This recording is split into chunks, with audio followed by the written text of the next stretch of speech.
Hello everyone, সকলে কেমন আছো? আজকে বহুদিন বাদে একটা ব্লগ ভিডিও কিন্তু আমি আপলোড করছি তোমাদের কাছে।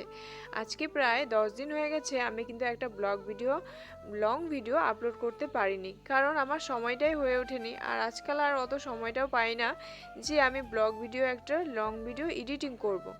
তো আজকে বহুদিন বাদে এসেছি, তোমরা সবাই কেমন আছো সকলে জানিও।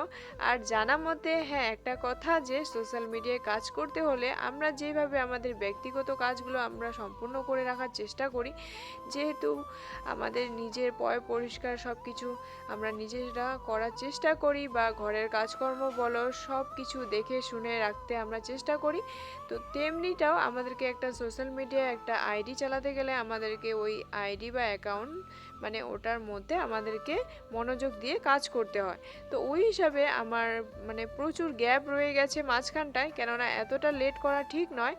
যেহেতু আমি এখনও সাকসেসের দিকে পৌঁছইনি, তো আমাকে এখনও বহু দূর বাকি, আমাকে বহু দূর যেতে হবে। আমি এখনও খুব নিচে রয়ে গেছি।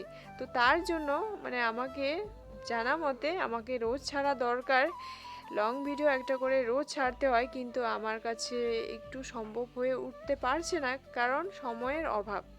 তো তার জন্য আজকে আমি চলে এসেছি এই যে লং ভিডিওটা নিয়ে। এইখানে আমি আজকে আমাদের সকাল থেকে মানে সকাল মানে কি, ওর বাবা আজকে খুব সকালবেলায় চলে গেছে, মানে বলতে গেলে তখন প্রায় বাজে 5:30 থেকে 5:45। তো 5:30 থেকে 5:45 বেজে গেছে। আমি ভাবলাম যে আমাদের পুচকিটাকে আমি একটু পড়তে বসিয়ে দিয়েছিলাম সুন্দর করে, আর এদিকে ওর বাবা যাওয়ার আগেই ও উঠে পড়েছে। তার জন্য আমি বললাম যে তুমি একটু বই পড়ো, তো ওকে একটু বই পড়তে বসিয়ে দিয়ে পাশের রুমটার মধ্যে আমি এখানে সুন্দর করে বিছানা পাটিগুলো গুছিয়ে নিচ্ছি। বিছানা পাটিগুলো গুছিয়ে তো নিয়েছিলাম, কিন্তু তারপরে আছে যে আমি আজকে একটু ভাবলাম যে দেখো, আমরা তো অনেক কিছু বাড়িতে ইউজ করি, সেসবের মধ্যে হচ্ছে যেসব কাঠের জিনিসগুলো ওইসব সব থেকে মানে গুরুত্বপূর্ণ যে আমাদেরকে এই জিনিসটা ব্যবহার করতে হয়। এই যে কাঠের মধ্যে বা জানালার মধ্যে আছে না এই যে কাঠগুলো, এগুলোর মধ্যে আমি কেরোসিন নিয়েছি আর একটুখানি জল নিয়েছি। কেরোসিন জল নিয়ে সুন্দর করে একটা কাপড়, ভেজা কাপড় নিয়ে সুন্দর করে ওই কাঠের মধ্যে যাতে গুনে না ধরে, নষ্ট না হয়, এটা কিন্তু 15 দিন বাদে বাদে আমাদের করা উচিত।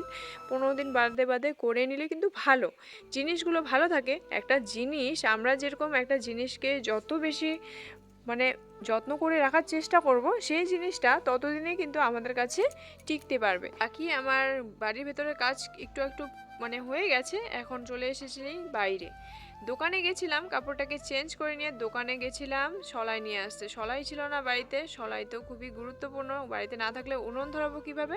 তার জন্য সলাইটা নিয়ে এসে উঠোনটাকে ঝাড়ু দিয়ে একটা মশারি নেট কাটছিলাম।